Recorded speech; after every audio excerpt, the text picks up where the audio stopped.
Welcome to Suman TV. Right now నేను కొత్తపేటలో ఉన్న ఎపియాన్ పెయిన్ మేనేజ్మెంట్ సెంటర్‌లో ఉన్నానండి. ప్రస్తుతం నాతో పాటు డాక్టర్ గారు ఉన్నారు. Doctor L. సుధాకర్ గారు. వారితో మాట్లాడదాం. ఫ్రోజన్ షోల్డర్ గురించి. ఫ్రోజన్ షోల్డర్ మార్నింగ్ లేవగానే భుజం బాగా బిగుసిపోయి ఎలాంటి పనులు చేసుకోలేకపోతున్నాం. బాగా సఫర్ అవుతున్నామా? అయితే ఈ వీడియో డెఫినెట్‌గా వాచ్ చేయండి. మంచి పరిష్కార మార్గాలు ఉంటాయి మనకి ఎపియాన్ పెయిన్ మేనేజ్మెంట్ సెంటర్‌లో. ఏంటి ఆ డీటెయిల్స్ సార్‌తో మాట్లాడదాం. సార్ నమస్తే సార్. నమస్కారం అండి. Sir frozen shoulder sir. సాధారణంగా కామన్‌గా అబ్బా! ఫ్రోజన్ షోల్డర్ వచ్చేసింది. భుజం బిగుసుకుపోయింది. మాకు మార్నింగ్ లేవగానే లేడీస్‌కి పనులు చేసుకోలేకపోతున్నాం. జెంట్స్ కూడా డిఫరెంట్ ప్రాబ్లమ్స్ అయితే చెప్తూ ఉన్నారు సార్. ఏం చేయలేకపోతున్నారు సార్. డిఫరెంట్ ట్రీట్మెంట్స్ కూడా మాకు వర్క్ అవ్వట్లేదు అని అంటున్నారు సార్. ఏంటి సార్ మీరు దాన్ని ఎలా ట్రీట్ చేస్తారు ఎపియాన్ పెయిన్ మేనేజ్మెంట్ సెంటర్‌లో? దాన్ని ఇంట్లో ఏమైనా చిట్కాలు ఫాలో అవ్వాలి అంటారా? ఎక్సర్సైజ్ చేయాలి అంటారా? ఫుడ్ హ్యాబిట్సా? ఏ విధంగా ఆ సమస్యకు ఇక్కడ ట్రీట్మెంట్స్‌తో పాటు మేము సాల్వ్ చేసుకోవచ్చు? సో, ఫ్రోజన్ షోల్డర్ ఇది చాలా కామన్‌గా చూస్తుంటామండి. యెస్ ఇప్పుడు సార్. ఒక్కసారి ఫ్రోజన్ షోల్డర్స్ డెవలప్ అయ్యాక వాళ్ళకి ఒకటేమో భుజం ఫుల్ నొప్పి రావడం. నొప్పితో యాహ్! పాటు రేంజ్ ఆఫ్ మూవ్‌మెంట్స్ అంటే వాళ్ళు regular day to day activities like combing చేసుకోవాలన్నా, డ్రెస్ ఏసుకోవాలన్నా, అస్సలు సార్. పైనుంచి ఓవర్ హెడ్ ఏమైనా తీయాలన్నా సో చాలా ప్రాబ్లమ్ అయితుంటది. ఎస్పెషల్లీ ఇంకోటేంటంటే వాళ్ళకి రాత్రి నిద్ర కూడా బాగా డిస్టర్బ్ అయితుంటది. ఎందుకంటే ఆ హుహు. పెయిన్ తోటి ఏమంటే ఆ షోల్డర్ వైపు పడుకున్నా గానీ వాళ్ళకి రాత్రి నిద్ర డిస్టర్బ్ అయితుంటది. ఇది జనరల్‌గా కామన్‌గా మనము డయాబెటిక్ పేషెంట్స్‌లో చూస్తాము.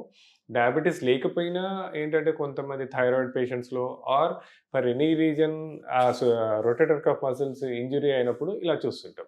సో, హుహు. ఇలా పెయిన్స్ సఫర్ అయ్యే వాళ్ళు మా దగ్గరకొచ్చినట్లయితే మేము ఏం చేస్తామంటే ఫస్ట్ వాళ్ళ రేంజ్ ఆఫ్ మూవ్‌మెంట్స్ చూస్తాం. చూసి ఓకే. ఒక చిన్న మస్కులోస్కెలిటల్ స్కాన్ ఉంటుంది. ఆ స్కాన్ మస్క్యులోస్కెలిటల్ స్కాన్. ఎంఎస్‌కే స్కానింగ్ అంటాం. హుహు. ఆ మస్కులోస్కెలిటల్ స్కానింగ్ ద్వారా అసలు ఆ రొటేటర్ కఫ్ మజిల్స్‌లో ఏ మజిల్‌లో ప్రాబ్లమ్ ఉంది?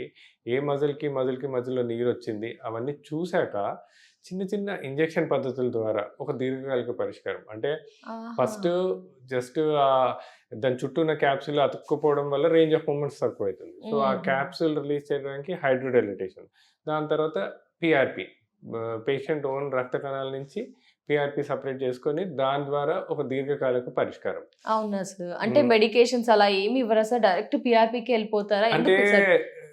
మెడికేషన్స్ అంటే ఆల్రెడీ ఉన్నవేంటంటే pain killers and muscle relaxants. Generally మా దగ్గరకొచ్చేటప్పటికి మోస్ట్ ఆఫ్ ద పీపుల్ అవి యూజ్ చేసే ఉంటారు. ప్లస్ రేంజ్ ఆఫ్ మూవ్‌మెంట్స్ బాగా తగ్గిన తర్వాత ఈ muscle relaxants, pain killers, physiotherapy ఏమంత పనిచేయవు. పనిచేయవు. వాళ్ళకి కరెక్ట్‌గా ఇమేజ్ గైడెడ్ హైడ్రోడైలేటేషన్ చేసినది ఫస్ట్ సిట్టింగ్ తోటే వాళ్ళకి ఒక 70-80% పెయిన్ తగ్గడము, ఒక 60-70% of range of movements increase అయిపోతుంది. హుహు. తర్వాత అవసరమైతే 1 ఆర్ 2 సిట్టింగ్స్ పీఆర్‌పీ ద్వారా ఆ హుహు. డ్యామేజ్ అయిన టిష్యూని హీల్ చేయడము, తర్వాత రేంజ్ ఆఫ్ మూవ్‌మెంట్స్ ఇంక్రీజ్ చేయడం. ప్లస్ ఓన్లీ థింగ్ ఏంటంటే ఈ ట్రీట్మెంట్ టైమ్‌లో అంటే మేబీ ఒక 4-6 వీక్స్ కొన్ని స్ట్రెన్యూయస్ యాక్టివిటీస్ అంటే దాని మీద ఎక్కువ వెయిట్ పడకుండా, పడకుండా బరువు. ఎస్పెషల్లీ బరువులు మోయకుండా హుహు. కొంతమంది ఇంట్లో పనిచేసే వాళ్ళు సిలిండర్లు ఆర్ యెస్. బకెట్స్ లిఫ్ట్ చేయకుండా కొద్ది లైఫ్ స్టైల్ అలాంటివి. మోడిఫికేషన్ చేసుకుంటే సరిపోతుంది. పీఆర్‌పీయే బెస్ట్ అంటారైతే so, sir? PRP is the best for మళ్ళీ ఫ్రోజన్ రాదు అంటారా సార్? జనరల్‌గా ఒకసారి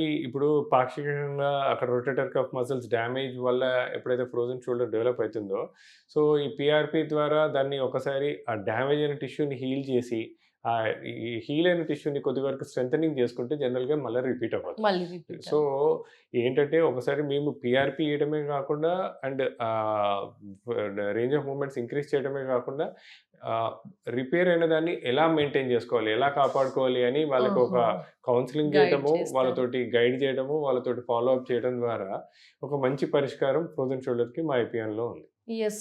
ఇంకా ఎగ్జాక్ట్‌గా చెప్పండి సార్. ఫ్రోజన్ షోల్డర్ సింప్టమ్స్ మేమంతా కూడా ఏ విధంగా ఈజీగా స్టార్టింగ్ స్టేజ్‌లోనే హ్మ్. గుర్తించవచ్చు? సో, జనరల్‌గా సింప్టమ్స్ అంటే అదే ఫస్ట్ థింగ్ ఏంటంటే pain. Pain. Especially night time పడుకున్నప్పుడు పెయిన్ ఎక్కువ ఉండటము. అంటే ఇప్పుడు రైట్ షోల్డర్ పెయిన్ ఉందనుకోండి, రైట్ సైడ్ పడుకున్నప్పుడు పెయిన్ ఎక్కువ ఉండటము. రెండోది స్లోగా రేంజ్ ఆఫ్ మూవ్‌మెంట్స్ తగ్గుతుంది. అంటే మనం కోంబింగ్ చేసుకోవాలన్నా, డ్రెస్ ఏసుకోవాలన్నా చాలా డిఫికల్ట్ అవ్వడము. హుహు. తలపై నుంచి ఏదైనా తీయాలన్నప్పుడు పెయిన్ అవ్వడము. So, okay sir. చెయ్యి తలపైన ఓవర్ హెడ్ అబ్డక్షన్ అంటాము. అప్పుడు పెయిన్ అవ్వడము. సో, ఇలాంటి సింప్టమ్స్ డెవలప్ అయినాయి అంటే సో, అది ఫ్రోజన్ షోల్డర్‌లా అని అర్థం చేసుకొని అంటే అంటే చాలామందేంటంటే ఫస్ట్ ఇనిషియల్‌గా ఏవో టాబ్లెట్స్ ట్రై చేస్తారు. Muscle yes. రిలాక్సెంట్ ట్రై అవును. చేస్తారు. హుహు. అయితే చాలామందేంటంటే ఫిజియోథెరపీ చేస్తే బెటర్ అనుకోని ఏం చేస్తారంటే అగ్రెసివ్‌గా ఏదో చేసి ఆల్రెడీ టేర్ అయ్యి డ్యామేజ్ అయిన టిష్యూని ఇంకా డ్యామేజ్ చేసుకుంటా ఉంటారు. ఓకే. సో అలా చేయకుండా మా దగ్గరకు వచ్చినట్టయితే స్కాన్ చేసి ఒకవేళ మినిమల్ ప్రాబ్లమే ఉందనుకోండి, జస్ట్ 1 or 2 సిట్టింగ్స్ తోటి అయిపోతుంది. లేదంటే కొద్దిగా ఎక్స్టెన్సివ్ సిట్టింగ్స్ అవసరం ఓహో! పడుతుంది. ప్లస్ ఇంకోటి ఏంటంటే ఏ స్టేజ్‌లో వచ్చినా మనము దీనికి ఒక మంచి ట్రీట్మెంట్ ఇవ్వచ్చు. ఓన్లీ థింగ్ హ్మ్. ఏంటంటే కొద్దిగా ఎక్కువ డ్యామేజ్ ఉంటే కొద్దిగా టైం ఎక్కువ పడుతుంది. అంతేగాని ఇక్కడ ఎపియాన్‌లో చేసే ట్రీట్మెంట్ ద్వారా ఫ్రోజన్ షోల్డర్ తోటి ఏ స్టేజ్‌లో ఉన్నా మంచి ట్రీట్మెంట్ ఇవ్వచ్చు. Okay sir. అంటే మసాజెస్ వాటి వల్ల ఎక్సర్‌సైజ్ దాని ద్వారా దేని ద్వారా తగ్గించలేమా సార్? మసాజులు, బయట ఫిజియోథెరపీలు ఫ్రోజన్ అవన్నీ షోల్డర్ చాలా కష్టము. ఫిజియోథెరపీస్. ఫ్రోజన్ హ్మ్. షోల్డర్స్ వాటికి కావాల్సింది ఏంటంటే image guided hydro dilatation followed by PRP best PRP. Solution. అదే ఒక్కటే మార్గం. అది కూడా అపియాన్‌లో ఎపియాన్ మంచి రిజల్ట్స్‌తో మంచి తీసుకోవచ్చండి. రిజల్ట్స్ తోటి ఉంటుంది. Okay sir. ఆ తర్వాత ఏమైనా జాగ్రత్తగా కొన్ని 3 మంత్స్ అన్నారు కదా సార్. 3 మంత్స్ కేరింగ్‌గా ఉంటే సరిపోతుంది. ఫుడ్ హ్యాబిట్స్ ఏం చేయాలి సార్ ఫుడ్ చేంజ్? హ్యాబిట్స్ అంటే జనరల్‌గా డయాబెటిక్ పేషెంట్స్ అయితే అదే చెప్పేది. అంటే షుగర్స్ కంట్రోల్ పెట్టుకోవడము, తర్వాత హ్మ్. రెగ్యులర్‌గా ఫాలో అప్స్ చేసుకోవడము.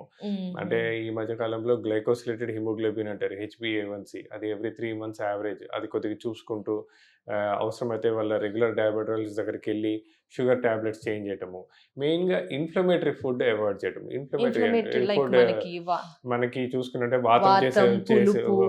అలాంటి హుహు. ఫుడ్ అవాయిడ్ చేయటము. Especially high sugar containing refined sugars అలాంటివి అవాయిడ్ చేయటము. ఇప్పుడు ఆల్కహాల్, స్మోకింగ్ అలవాటు ఉన్న వాళ్ళు అవి తగ్గించుకోవడము. సో, హుహు. అట్లా మన బాడీకి ఇన్‌ఫ్లమేటరీ కండిషన్ క్రియేట్ చేసే ఫుడ్ మనం ఒకవేళ ఐడెంటిఫై చేయగలిగితే వాటిని అవాయిడ్ చేసుకుంటే చాలా బెటర్. Yes sir. ఇప్పుడు భుజం నొప్పి, చేయి నొప్పి అనగానే ఈ పనులన్నీ ఆపేస్తూ హ్మ్. ఉంటారు సార్. అలా ఆపేయడం కరెక్ట్ అంటారా సార్ మీరు? అంటే వాటిని కొద్దిగా తగ్గించుకొని, అంటే ఎక్కువ స్ట్రెయిన్ పడకుండా ఫస్ట్ ఇనిషియల్‌గా తగ్గించుకోవడం. ఎస్పెషల్లీ పెయింటింగ్ జాబు ఆర్ అలాంటివి ఈ భుజం ఎక్కువ యూజ్ చేసే వాళ్ళకి ఫస్ట్ ఇనిషియల్‌గా కొన్ని రోజులు కొద్దిగా వాటికి రెస్ట్ ఇచ్చి స్లోగా మళ్ళా యాక్టివిటీస్ ఇంక్రీజ్ చేసుకుంటూ వెళ్ళిపోతే సరిపోతుంది. హుహు. మొత్తానికి ఆపేయకుండా అలా మొత్తం మెల్లగా. మెల్లమెల్లగా చేసుకోవచ్చు. Definitely sir. Thank you so much sir. నమస్తే సార్. నమస్తే.